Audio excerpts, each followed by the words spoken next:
Welcome back to my channel. My name is Sofie, and I wanted to take this time to just talk about hair show season. We've had it taken away from us for the last year due to the pandemic and everything going on, so the next one is right around the corner.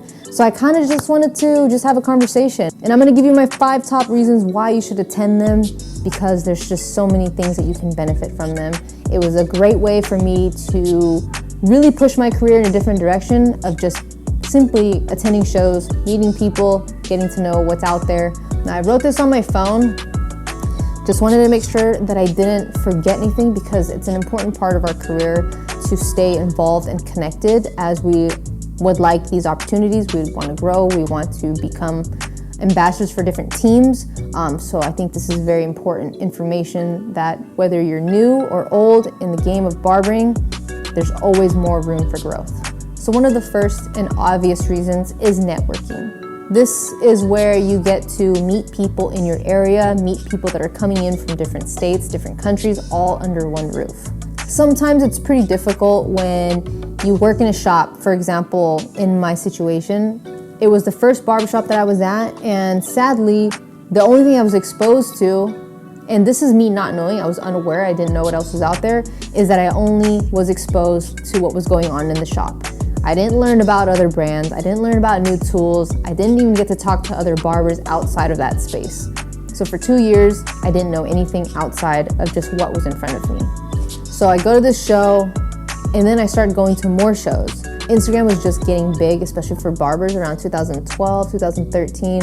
I started meeting people I followed, people like Rob the Original, obviously, Hawk the Barber, Dom Hair, Be Seen, Jeffrey Robert, Los Cut It, A-Rod, J-Star. It was weird because you see Instagram as a way of really following somebody's life and what they're doing, their journey, that when you do meet them, there's just some similarities that you can already remember because you've been watching them online. So it's almost feeling like it's a new friend, but you also know a lot about them. So it kind of made the connection between following somebody and meeting somebody in person like an easier way to click versus talking to someone as a stranger for the first time and not knowing what to talk about.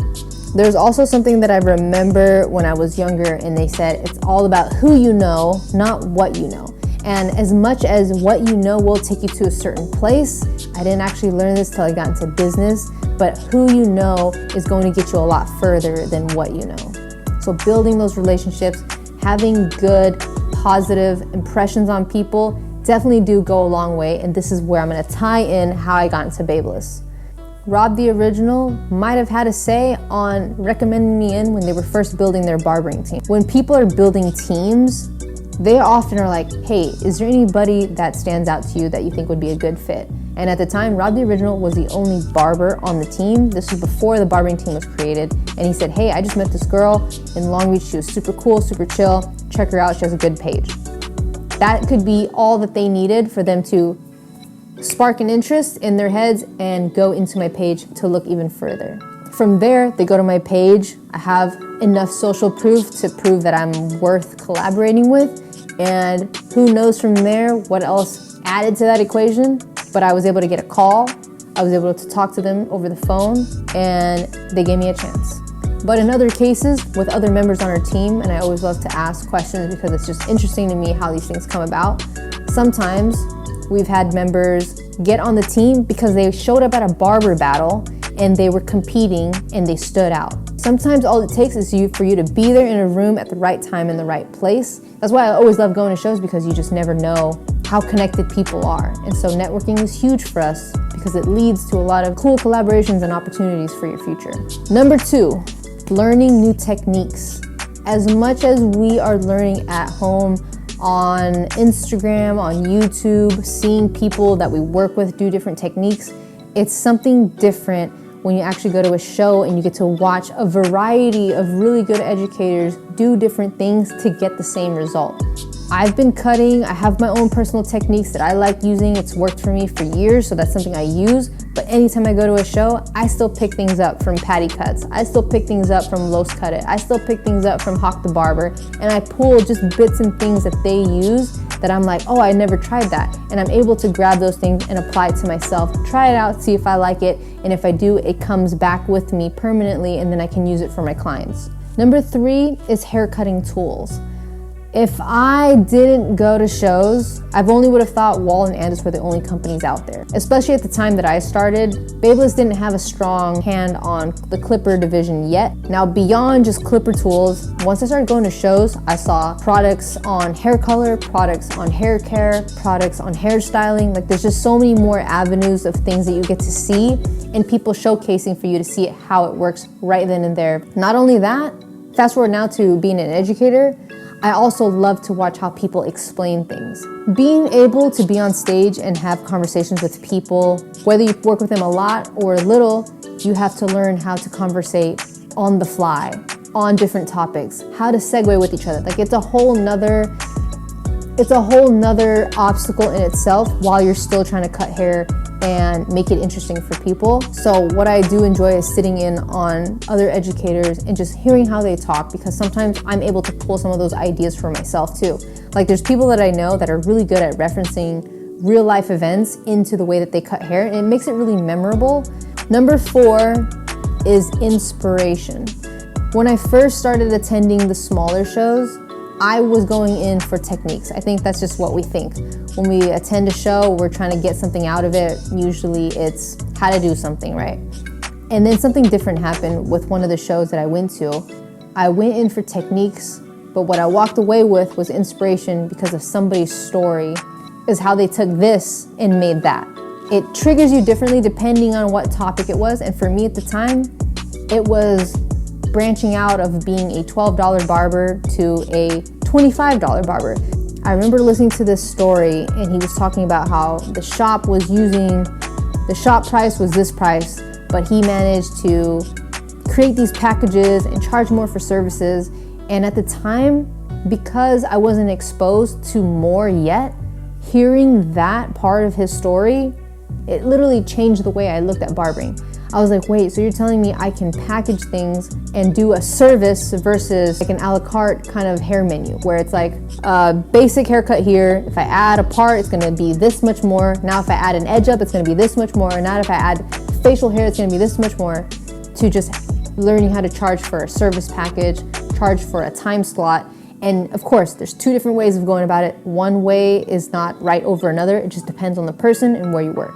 I was getting into a place where I felt a little burnt out of just going through the same process and not really seeing any elevation or growth. So hearing that part of that guy's story made a huge shift for me. And from there, I took that idea and I applied it to myself. I started doing packages. I started charging for appointments. This is when I only knew that you could only do commission walk-ins only. I thought that was the only way. And that's because I just didn't know what else was out there. This is me being in my first barbershop, not knowing what else people were doing in different business structures. So going into appointment systems, charging more for that, charging for this experience, changed the way I worked. I wanted to elevate the details and take my work and services to a different level than what I've been doing for the last couple of years. Inspiration comes in many forms depending on what we're geared towards, and if you're trying to elevate, whether it's in building better services or elevate as in doing more than just behind the chair and you want to become an educator. Like there's just so many different ways, and sometimes all it takes is just a familiar story that relates to you that can literally change your path. Once I got that inspiration point, I was always on alert to just hear people's story. I find that to be completely intriguing. I love to hear people's success stories because it makes me feel that if somebody can do this, I can apply it to myself the same way and be able to achieve more than where I'm at. It's always about growth for me. If it helps somebody in some way, it can help me too.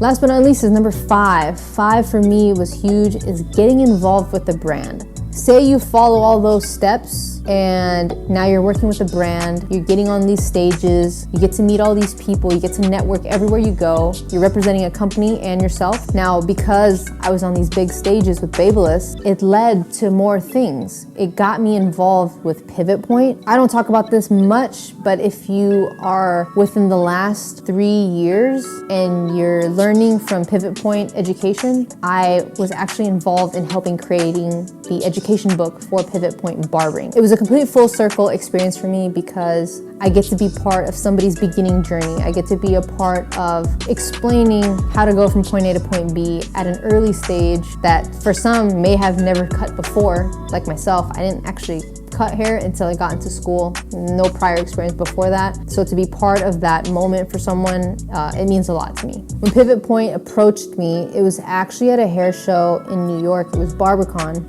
And it's kind of funny because it was the time I got my first industry award ever. And Lee did it differently where he actually gives the award. So there's no voting process. It's just I don't know who he talks to, or maybe there's a collection of people on the panel that help make these decisions. But he awarded me Female Barber of the Year 2017. That was my first award ever. Pivot Point actually was in the crowd when that was happening. So when they saw that, they ended up following me for a while, watched my journey happen over Instagram and all my social media accounts. And then at some point when they were ready to create that new edition for the book, that's when they had approached me. And that's just one story of how something can come from one thing. So the more you get involved and you're showing face and you're on these stages or you're going to these shows, like you just have no idea what kind of coincidence and connection can happen in those type of events. So guys, that would be my top 5 reasons for going to attend hair shows.